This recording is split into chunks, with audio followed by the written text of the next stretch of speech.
Sir, ಈಗ ವಿಜಯಲಕ್ಷ್ಮಿ ಅವರು ಮತ್ತೆ ಪವಿತ್ರ ಅವ್ರ ನಡುವೆ ಒಂದೊಂದೆರಡು ಸಂದರ್ಭದಲ್ಲಿ ಸೋಷಿಯಲ್ ಮೀಡಿಯಾದಲ್ಲಿ ಒಂದ್ ರೀತಿ ನಿಮ್ಮ ಫೋಟೋಗಳನ್ನು ಇತ್ತೀಚೆಗೆ ಶೇರ್ ಮಾಡಿ ಒಂದು ಸೋಷಿಯಲ್ ಮೀಡಿಯಾ ವಾರ್ ಆಗುವಂತ ಎನ್ವಿರಾನ್ಮೆಂಟ್ ಕ್ರಿಯೇಟ್ ಆಗಿತ್ತು.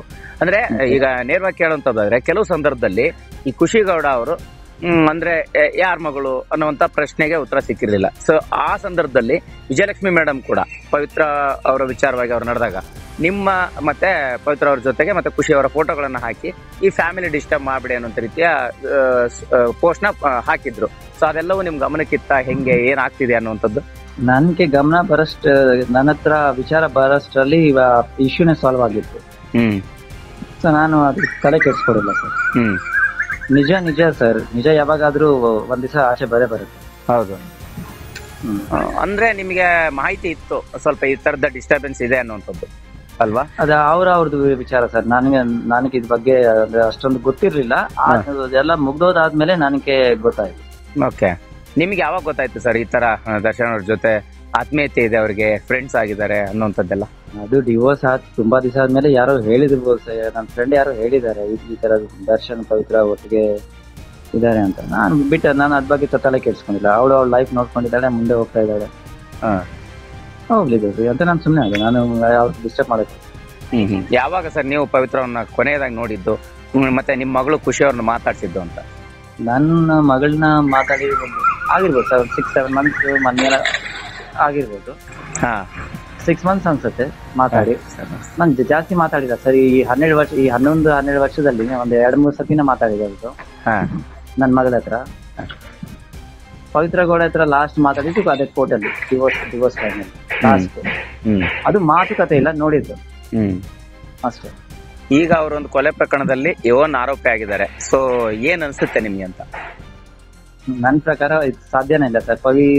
ಪವಿತ್ರದು ಹ್ಯಾಂಡ್ ಅದೇ ಬೈ ಮಿಸ್ಟೇಕ್ ಅವ್ರ ಹೆಸರು ತುಂಬಾ ಎಕ್ಸ್ಪೋಸ್ ಮಾಡ್ತಾ ಇದ್ದಾರೆ. ಬಟ್ ಅವ್ರು ಮಾಡಿದ್ದು ತಪ್ಪೇ ಇಲ್ಲ. ಸಾರಿ, ಅವ್ರು ಮಾಡಿದ ಕೆಲಸ ಏನಂದ್ರೆ ಹೋಗ್ಬಿಟ್ಟು ಅವ್ರ ಗಂಡನ್ ಹೇಳಿರೋದು. ಯಾವ ಹೆಂಡತಿ ಅವ್ರ ಗಂಡನ್ ಕೇಳಲ್ಲ ಸರ್, ಹೇಳ್ತಾರಲ್ವಾ, ಅವರು ಅದೇ ಮಾಡಿರೋದು.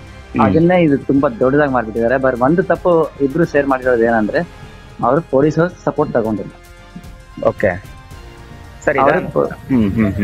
ಅವರು ಹೇಳಿ ಸರ್. ಪೊಲೀಸ್ ಅಂದ್ರೆ ಅವರು ಲಾನ ಕೈಯಲ್ಲಿ ತಗೊಂಡು ಇದು ಒಂದು ರಾಂಗ್ ಸ್ಟೆಪ್ ತಗೊಂಡಿದ್ದಾರೆ ಅಷ್ಟೇ. ಓಕೆ ಸರಿ. ಸರ್, ಕೊಲೆ ಮಾಡೋ ಅಷ್ಟು ಮನಸ್ಸು ಇಬ್ಬರಿಗೂ ಇಲ್ಲ ನನ್ನ ಪ್ರಕಾರ. ಯಾಕಂದ್ರೆ ಅವ್ರ ಅಂತ ಮನುಷ್ಯರಲ್ಲ. ಒಂದು 2 ಏಟ್ ಹೊಡಿಬಹುದು ಬಿಟ್ರೆ ಮಾತ್ರ. ಯಾಕಂದ್ರೆ ಅಷ್ಟೊಂದು ಟಾರ್ಚರ್ ಕೊಟ್ಟಿರೋದು. 2 eight of course he deserves one slap, 2 slaps he deserves it. ಯಾಕಂದ್ರೆ ಅವ್ರಿಗೂ ಒಂದು ಹೆಂಡತಿ ಇದ್ದಾಳೆ, ಶಿ ಇಸ್ ಪ್ರೆಗ್ನೆಂಟ್. ಅಂತ ಸಮಯದಲ್ಲಿ ಬೇರೆಯವರ ಹೆಂಡತಿನ ರಾಂಗ್ ಕಮೆಂಟ್ಸ್ ಮಾಡೋದ್ರಲ್ಲಿ ಮನುಷ್ಯ ಯಾವ ತರ ಮನುಷ್ಯ ಅವನು ಇರ್ಬೋದು, ಸ್ವಲ್ಪ ಯೋಚನೆ. ಸರ್, ಈಗ ನೀವು ಇಂಥ ಸಂದರ್ಭದಲ್ಲೂ ಪವಿತ್ರ ಅವ್ರು ಮಾಡಿದ್ದು ಸರಿ ಅಂತ ಒಪ್ಕೊಳ್ತಾ ಇದ್ದೀರಿ ಹಾಗಾದ್ರೆ ಪರಿಸ್ಥಿತಿನ, ಈಗಾಗಿರುವಂತ ಸನ್ನಿವೇಶ ಪರಿಸ್ಥಿತಿನ? ನೋಡಿ ಸರ್, ಅವ್ರು ತಗೊಂಡಿರೋ ಸ್ಟೆಪ್ ನಾನು ಸಪೋರ್ಟ್ ಮಾಡ್ತಾ ಇಲ್ಲ. ಬಟ್ ಪವಿತ್ರ ಅಂತ ಮನುಷ್ಯ, she is not that kind of lady ಅಂತ ಹೇಳ್ತಾರೆ. ನಿಮ್ಗೆ ಅವ್ರಂದ್ರೆ ಎಷ್ಟು ಇಷ್ಟ ಪಡ್ತಿದ್ರಿ? ಆದ್ರೂ ಕೂಡ ನೋಡಿ ಇವತ್ತಿನ ಸಂದರ್ಭಕ್ಕೂ ಕೂಡ ನೀವು ಅವ್ರನ್ನ ಪರವಹಿಸಿ ಮಾತಾಡ್ತಾ ಇದ್ದೀರಿ. ಹೆಂಗೆ ಸರ್ ಅಂತ? ಸರ್, ಹೆಂಗೆ ಅಂದ್ರೆ ನಾನು ನಿಮ್ಗೆ ಸ್ಟಾರ್ಟಿಂಗ್ ಅಲ್ಲೇ ಹೇಳಿದ್ದೀನಿ, I am very practical man ಅಂತ. Yes sir, I support that right thing. So ಇಲ್ಲಿ ಮೇನ್ ಪಾಯಿಂಟ್ ಬಿಟ್ಬಿಟ್ಟು ಜನ ಜಸ್ಟ್ ಸತ್ತೋದ ಅಂತ ಒಂದು ಮಾತು ತಗೊಂಡು ಮೇನ್ ಪಾಯಿಂಟ್ ಬಿಟ್ಬಿಟ್ಟಿದ್ದಾರೆ. ಆಯ್ತು, ಅವ್ರು ಹೊಡೆದಿರೋದು ತಪ್ಪದು, ನಾನು ಒಪ್ಕೊಂತೀನಿ ತಪ್ಪದು, ಅವ್ರು ಹಂಗ್ ಮಾಡ್ಬಾರ್ದಾಯ್ತು. ಬಟ್ ಅಂತ ಸಿಚುವೇಶನ್ ಅಲ್ಲಿ ಹಂಗ್ ನಡೆದೋಯ್ತು. ಯಾರು ಸಾಯಿಸಿದಾರೋ, ಯಾರು ಅಷ್ಟು ಹೊಡೆದಿದಾರೋ ಅದು ಕಾನೂನು ವಿಚಾರ ಮಾಡುತ್ತೆ. ಸೊ